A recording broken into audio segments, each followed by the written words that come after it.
we were actually formed for the Boston chapter. So when Boston talks about, their Boston, we were before them. Okay. Yes, we were before the Boston chapter. They came after us. So we were the ACL before. Actually, there was in the very beginning, there was a lost chapter. Before there were all the chapters, there was something called the Southern chapter. But in the 1920s, it kind of decided that it wasn't getting the attention it wanted from a Boston-based organization. So they formed the North Carolina Hiking Association. But yeah, there used to be something called the Southern chapter. That was a while ago. It predated me and probably at least a few of you in this room. Okay. Early days. So in 1931, there were people in the Philadelphia area who were members of the Appalachian Mountain Club. It was not just a Boston, Massachusetts-based organization or a New Hampshire organization. It had people from a lot of places because, people around here from a lot of the universities like going up the White Mountains. And of course, we had our mountains out here that we like to go to. Okay. So, and we did research in our mountains and we had papers. And one of the things that the AMC was very, mattered a lot to Edward Pickering and the group that formed it was they really were scientists. They came out of MIT and Harvard. And so they were really into studying the geology and studying the biology and writing papers. They did a lot of meetings where they presented papers about the things they did. They did that because, one, they were scientists and they were kind of geeky about everything. And so every rock, butterfly, and tree was a reason to stop. But the other reason was because they felt that if they understood the terrain and understood the land around it, they would find ways to get more people outdoors and find ways to make it easier for people to get out there. So when you hear us in the Appalachian Mountain Club talk about, the All Action Plan about getting people to enjoy the outdoors, that's not new. We've been doing that since 1876. Okay.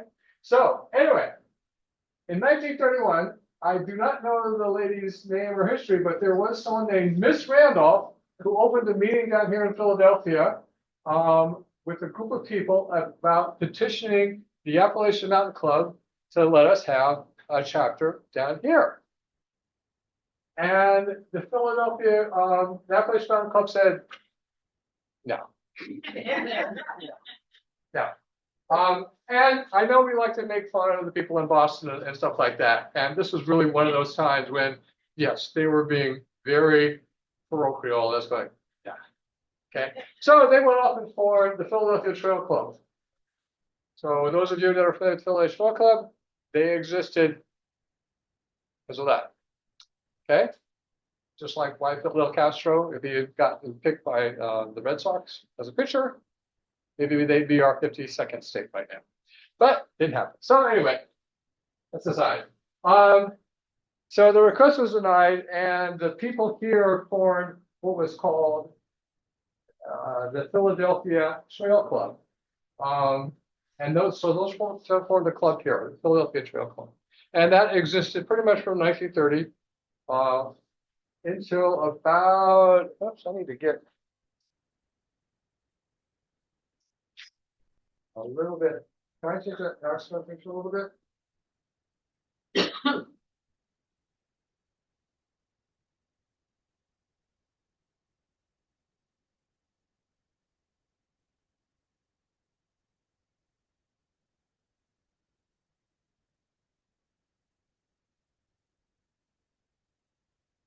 So I get some missing.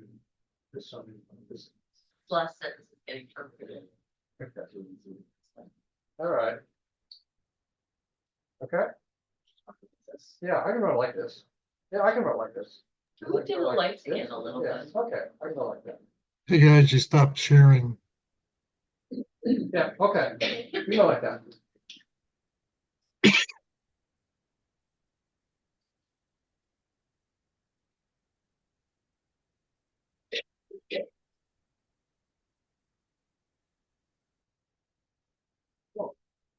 That'll work for me. Okay, so early in 1962, some other people, so basically 30 years later, said, we still are happy Appalachian Mountain Club members in the Philadelphia area, and not just Philadelphia area, just in Delaware and New Jersey. So Sorry, we're not zooming, keep going. Ah, okay. So they said, why don't we, go back to the AMC again, because we're AMC members, we're paying our dues, and say, we'd like to have our own local chapter. So they went and talked to some people up there, and early in 1962, a meeting did occur where the person, Cindy Law, who was the chair of what was called the chapters committee or the chapters local organization group, Cindy Law came down with a few people and he met with Robert Tyson and Peter Talbot, who are the two founders of the Delaware Valley organization. And they said, okay, so you guys want to, we'll get together with you. And they came down here. So they didn't have to go up to Boston. They actually got on a train and came down, which is, nice that they were willing to do that, because we like having the people from New England come down here and see who we are, right? Right? So they did give approval for an organizational committee. Which basically said, okay, if you guys really want to do this, then see if you can get a group of people together and form a committee and maybe talk to us about this.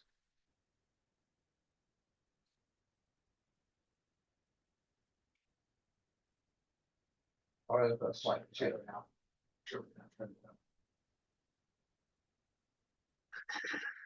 Here we go.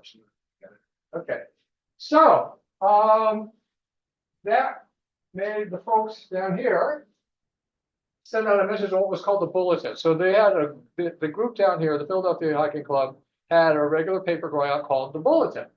And so they sent a message out to the members, and there was about 183 people that were members of the Philadelphia Hiking Club down of the what was the club down here. And they were mostly in the Philadelphia area, but there was probably another 40 or 50 spread out between Wilmington and northern New Jersey. So they sent a message out to them and said, hey, meet us at the Germantown Cricket Club. And I think a lot of you know where that is. So they said, let's meet there, October 20th, 1962. And we're going to talk about forming an AMC chapter. The president of the AMC will be down here to listen to us, and he's also going to present his film about Mountain Holiday film. So that was a rallying call, and they got some people to show up. And they decided that they would call this the Delaware Valley Club. And the reason was because they thought if they covered more than just Philadelphia, and they didn't want to feel like they excluded people. So they were thinking about doing something like Pennsylvania or something like that, but then they finally said Delaware Valley, which I think my first chapter chair meetings, I pointed out to people, that's a very poetic name compared to things like Boston, Western Mass, Hampshire, right? I mean, okay, but we're the Delaware Valley Club. That just draws a picture, makes you feel good about it, So I do like to tell people that we have a very poetic name. So they had 75 people come to that meeting, and some friends even attended, and they made a motion to form the chapter. So that was on October 20th, 1962, and this was done. So this is really tiny, but basically what this says is that more than 100 members got together and said to the Appalachian Mountain Club they wanted to form a chapter, and the Appalachian Mountain Club said that yes, you could do that, form a steering committee, write some bylaws, but yes, if you guys are serious about this, we're going to let you do this. So they did. And this is actually a copy of the original minutes from the AMC Council meeting where the AMC Council, and I know it's just hard to read, so as part of my role as historian, I really archive this, is what I'm really trying to do, is I'm grabbing all these documents and going to put them places so people can see it. Because this is really neat to see that this is the actual minutes from the AMC Council meeting where they said that they gave approval for us to form a chapter. So we're real, folks, I mean, that's cool. And they voted to transfer a certain amount of money to us based on the membership of counting on what it would have been in 1962 at that time. So they not only gave us willing to be a real chapter of the AMC in October 1960, but they gave us money. Money. Nice. Okay. Cool. I mean, they must have trusted us. So that's cool. So who was our first chair? That's Robert Tyson. And he became the chair in 1963, after the finals had drawn up. He was quite the individual, Mr. Tyson. Okay, so and we've got a lot of great people in the organization, but he was quite an individual. He's chair of the Department of Surgery at Temple University, and he was consulting to the Department of Public Health. He was a very well-known vascular surgeon, published 78 articles on vascular surgery. So, the guy knew his stuff, really knew his stuff. And while he was doing all that vascular surgery stuff and saving people's lives and making more and more wonderful doctors who eventually were taking care of people's vascular needs, he was making furniture. He was quite the furniture. He built all the furniture in his house. So, it's quite the individual. And in the meantime, he traveled around the world hiking and skiing. So, the idea to come up with the Delaware Valley Chapter was something he wanted to do, but he was also, a very well-rounded, active, thinking a lot of things. So it's great to think that, we were started by someone with that kind of talent and vision and reach and just general looking out for human beings. That's pretty cool. So where I got this information from was a 1988 article that was written by Kent Johnson, who was DV chair at that time. And he started looking into how the Delaware Valley Chapter was formed. And so I started talking to Becky up in at the archivist at AMC, and she found the actual article that he wrote, which was, I believe it was part of an article he wrote about Appalachia. And so I found the annual report where he said he was going to write that. So I went back to Becky and said, I know where you got that from. It was this guy, because she didn't actually know who wrote it. He didn't really say that. But anyway, so he wrote a very nice kind of history of the organization, about the organization. And this was back in 1988. And one of the things he did say that in the next 25 years, the new members of the Delaware Valley Chapter will take it new directions. They'll probably retrace the visions of Dr. Tyson, Martin Davenport, and Leroy Smith, enjoying, sharing, and caring for the great outdoors. Okay, so even in 1988, we had people who were continuing tradition, and we see that in someone like Penny, who have a vision for where they want to take this chapter and what they want to do. And that's really important, that we keep looking to find people to bring into the club who not only want to participate in the activities, but as you can see from Edward Pickering, Robert Tyson to Penny, they have vision. They see things. They want to do big things with what we can do. So keep that in mind. That's really important. That's how we're going to get to that next 150 years. Ruby Horwath, who you saw on one of the slides there, who was our chair in 1969-70 and became the first female president of the AMC, said something that I found very interesting, and I think I shared this with Penny. In her in her annual message in 1972, I think this was, she said, kind of shrunk it down. In recent months, many members have expressed to me their concern. The club has changed from a very member-oriented organization to a more bureaucratic, less personal one. Okay? Well, her response to that was, in the last year, the club has experienced rapid growth, and there is a tendency to separate its activities into two categories: public service and member-oriented pursuits, as if there is a conflict between the two. Okay? So why do I think that's important? Because our chapter continued to the Tox Island Dam project.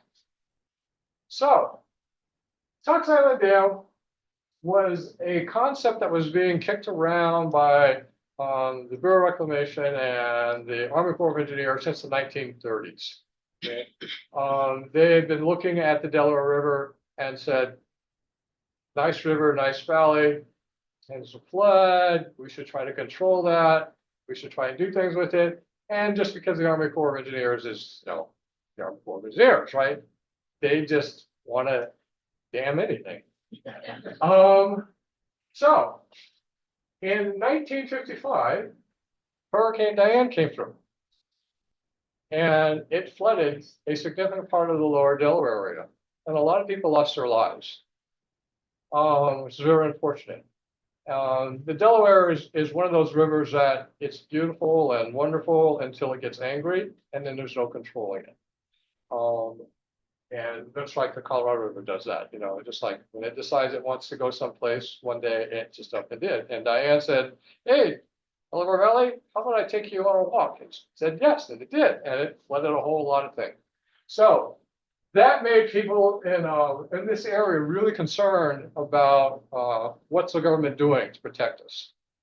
What about this? And so in 1962, Congress, the Bureau of Reclamation and the Army Corps of Engineers brought back that plan about damming the river. Actually, in 1783, I believe, there was an agreement among the various states never to dam the Delaware River, to leave it free flowing for lumber and commercial use. And that was kind of a compact that had existed for a long time, which is why for so many years there really wasn't a lot of damming done on the Delaware River.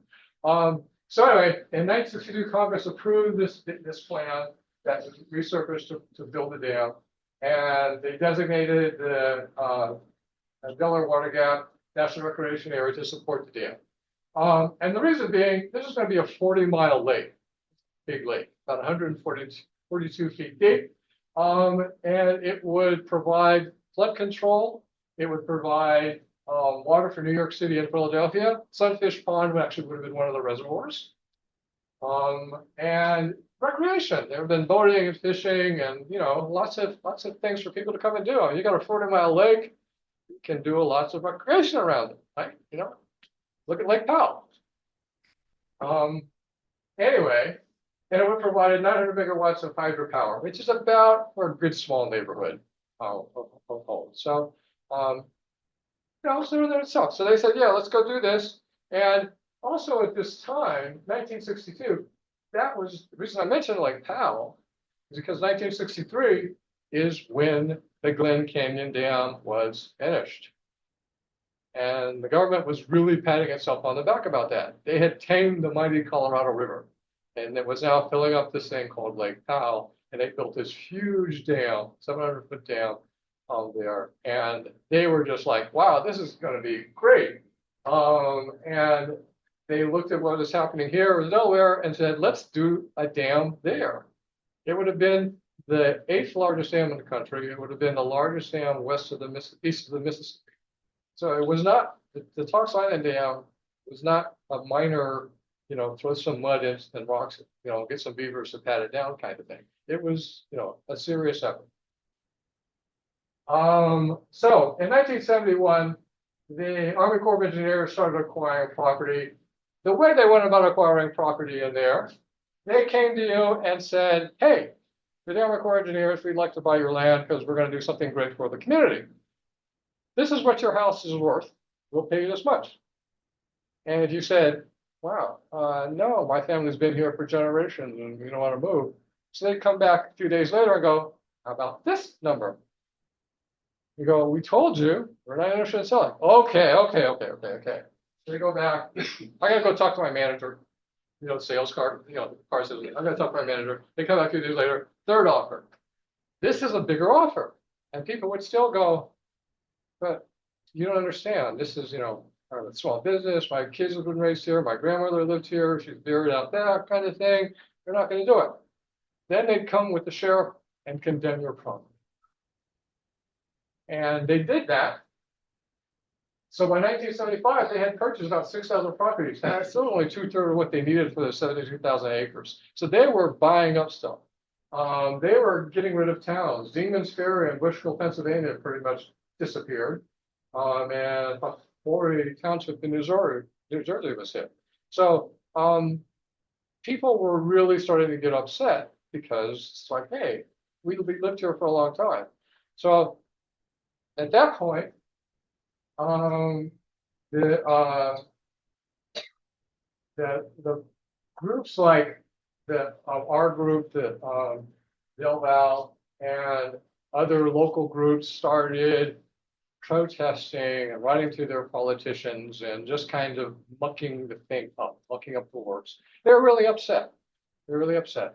And we were one of the organizations that contributed comments, newspaper articles and things like that saying, hey, the way people are being treated isn't right. You don't realize what you're going to do to this place.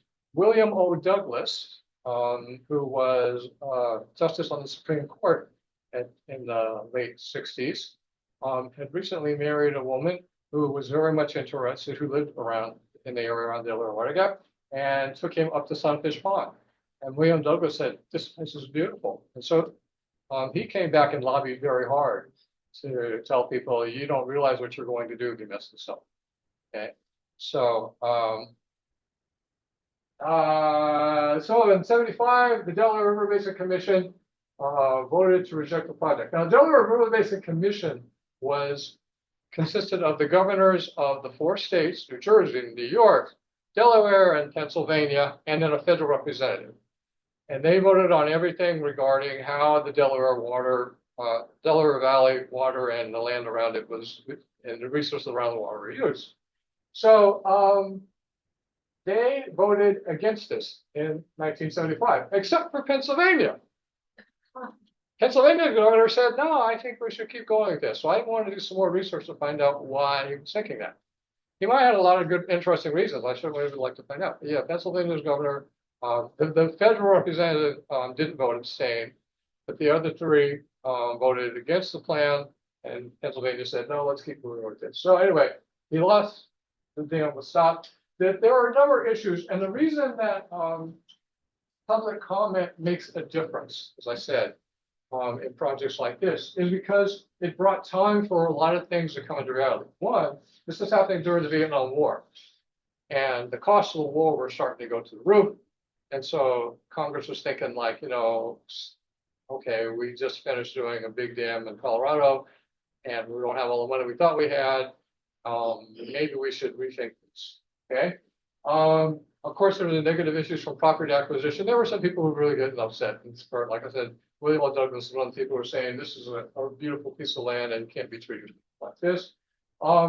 The cost of sewer and highway to support the expected recreation load. So yes, a 40-mile lake with all that recreation and stuff like that, that sounds great.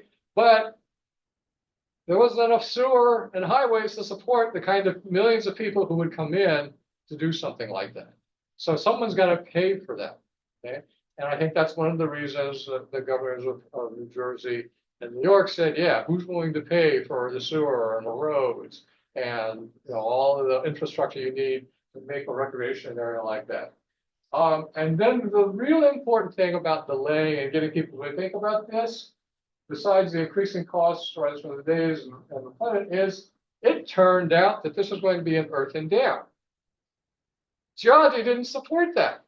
It would not have held up.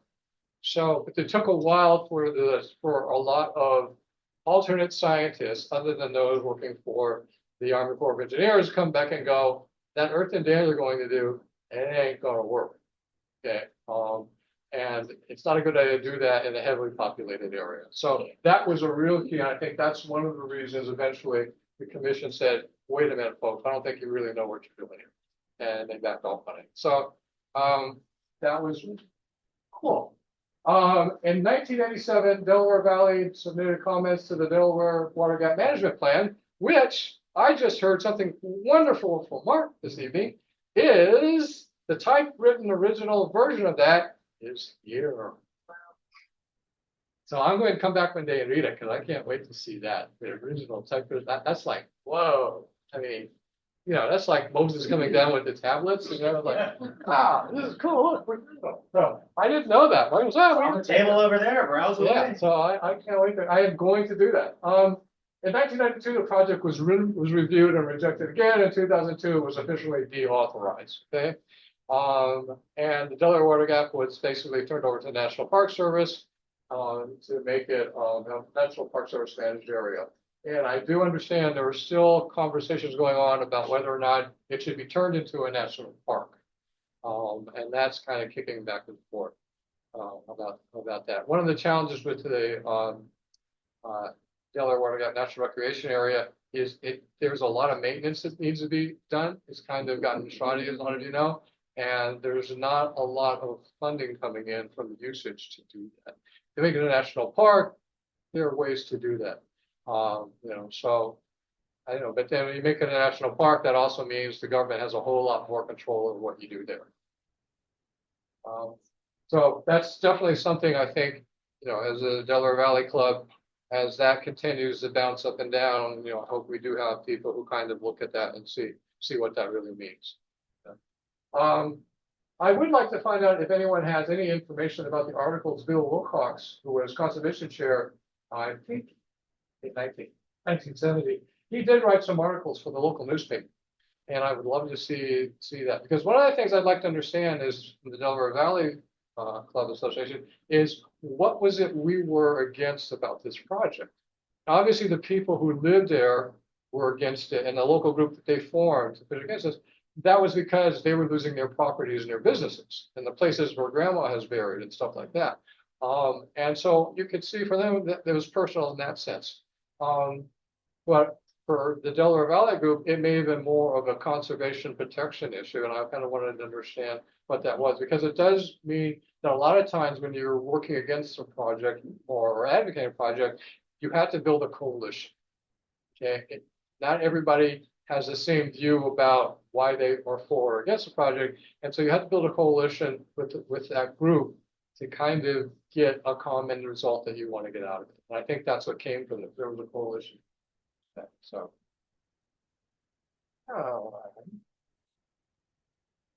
that is it. So thank you.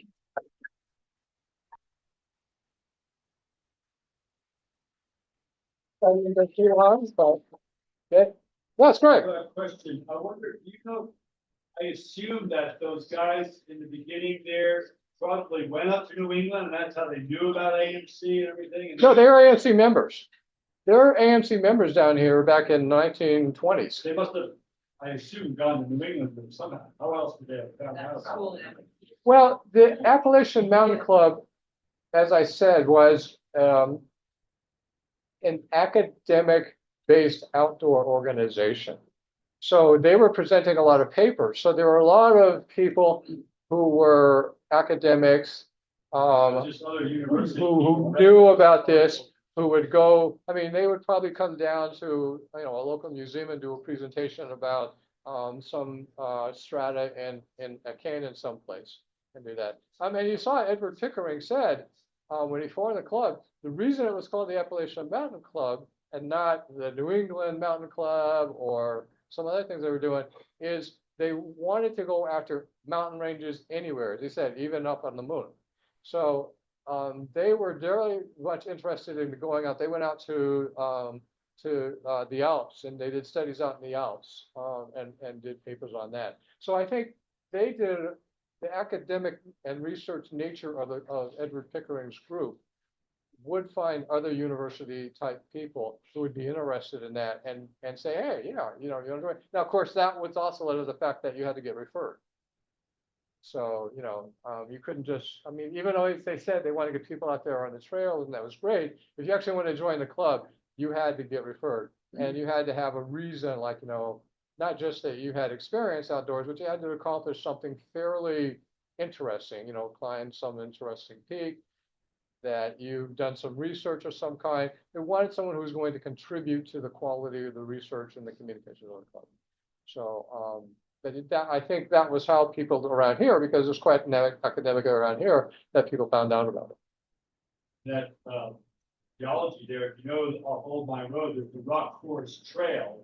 Mhm. I think where they drilled the rock course and found out it wasn't good enough. Yeah. One addition to George's answer, when the Appalachian Trail was conceived of in the early 1900s, Alan Chamberlain, the Appalachian Mountain Club president in Boston, was part of the team that was helping to advise on what that vision might look like to implement in reality. So even though you don't hear about the Appalachian Mountain Club in the establishment of the Appalachian Trail, the first section of the Appalachian Trail was built in New York at Fair Mountain State Park by the Appalachian Mountain Club. So Alan Chamberlain motivated the Connecticut chapter and members from Pennsylvania to come up And they constructed it over a multi-week period of time that summer. Yeah. To showcase what it could look like. So the idea that there were Appalachian Mountain Club members in this geography, there have been since the beginning of the establishment. And those are the members who built that first section of the Appalachian Mountain Club. I do think the parochialism about not wanting to have a chapter down here, part of that was kind of that academic parochialism of, you know, the New England schools versus the New York Ivy schools versus the Pennsylvania Ivy schools. And so I think there was probably some of that going on, why they said, nah, we don't really want to do one down there, so. All right, thanks for listening. And I have other subjects I will do over time, so I've still got a lot of research to do. But there are lots of other subjects I want to do. Mohican, I want to do an in-depth history on the Mohican. I want to do something about paddling. We were an incredibly strong paddling club in the 80s, very strong. We had people who were Olympians paddling with the Delaware Valley Club. So I'm working on collecting that information. So They Every trained on time the they'll do Tohican it. Creek. With that, They trained on the Tohican they Creek. trained on the Tweaking They were Creek. world Yeah. championship. The World whitewater Championship, races yeah, on the and Tohican. we were part of that. We were part of that. So, yeah, cool, folks. In the meantime, keep making the history for going forward, so that 50 years from now, someone will be writing about you folks.